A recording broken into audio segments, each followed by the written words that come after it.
Well, hi. Maybe a few of you are really interested. Somebody might become serious out there. I know it's probably one in a million.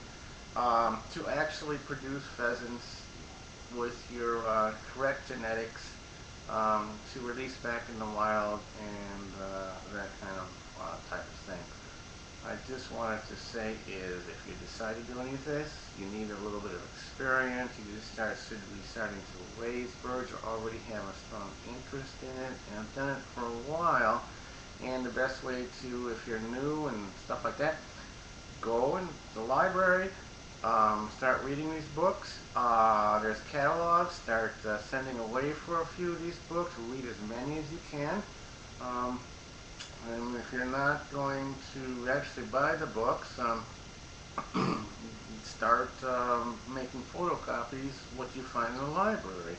You're going to get a very good, solid, general what to do. Okay, you got to get all that out of the way before you get into suddenly you're going to be a selective expert.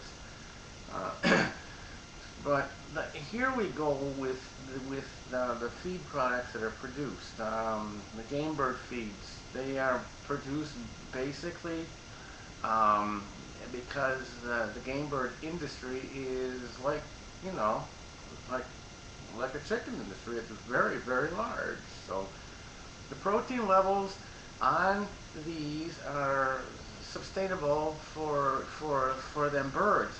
When you start crossing into a little bit of the wilder genes and you want to get a little bit more of that, and the main thing that seems to govern the price of feed, and this will probably be your most expense on any of this, you know? And the products that they make to sell, they're fine. I'm not complaining about it.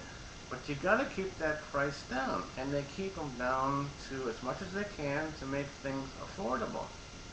But if you want to venture a little bit more and you want to get into this genetic areas, you've got to like raise that protein a little bit differently.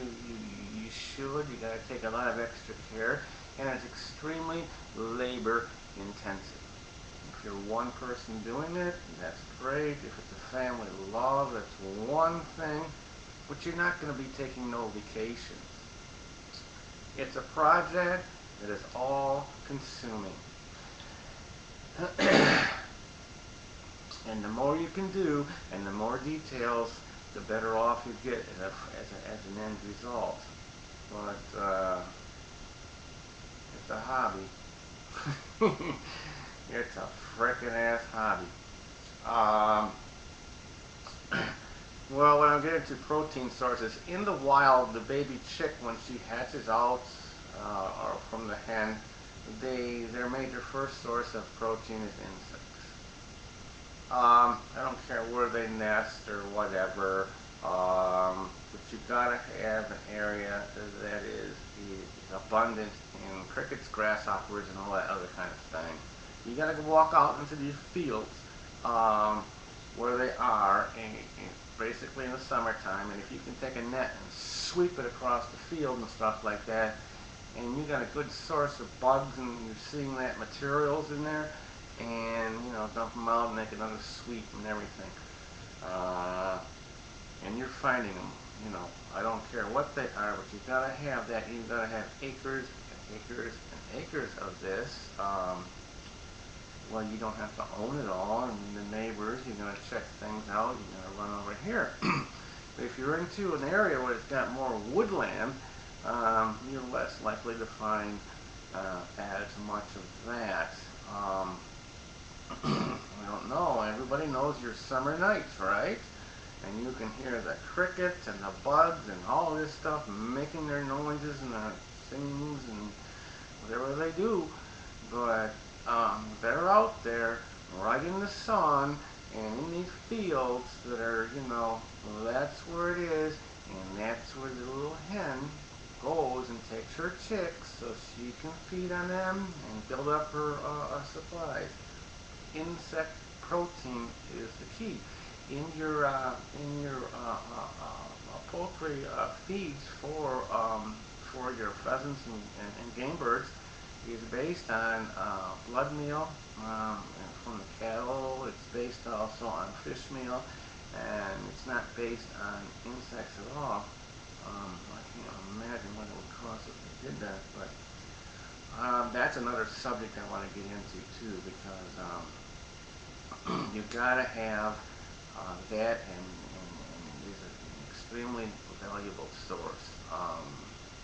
Pheasants are basically omnivores in the fall seasons, and when they become adults, then they get into the grains and everything. They're into your cornfields and that, but as young babies, they're not being raised on that at all. It's just because you're next to a cornfield doesn't mean your babies and chicks are going to survive. There's probably no chance whatsoever. But as you get into these bred for birds, your F1s and F2s and stuff like that, and you're dealing with these higher genetics, what I used to do is try to find other protein sources to increase what I've already had. And what I used to do is go buy a bag of puppy chow, read the labels, or any of some of the dog products, you know.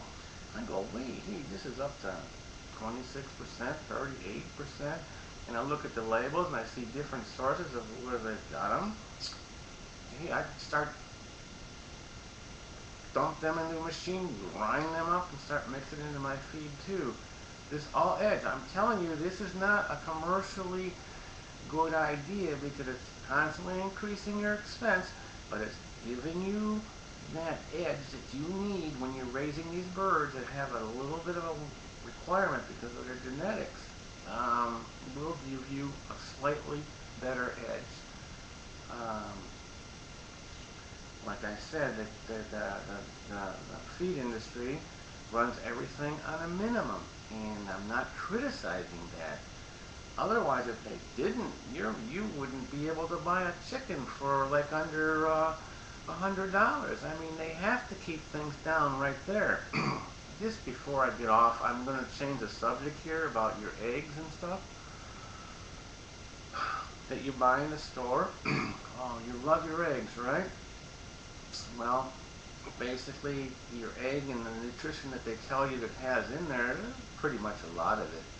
If you're running a free-range chicken that's going out there and getting all the other kind of things, and you happen to buy one of those, what they call organic, I don't know, I might change the word, but you know, you're going to crack open your egg and you're going to see a really dark yolk, and you're going to see a higher yolk, and if you want to take it to a lab and analyze it, it's going to have a lot more nutrients in it. But you're going to look at it and go, because you're so used to what we do have, you're going to go, eek, something's wrong with that. No, it's probably what you should be eating. No sarcasm, okay? But we're still feeding the people. But again, I'm not saying organic. Well, I'm gonna. Let's call this part one of nutrition is to feed your birds. Up at state, this is one of the.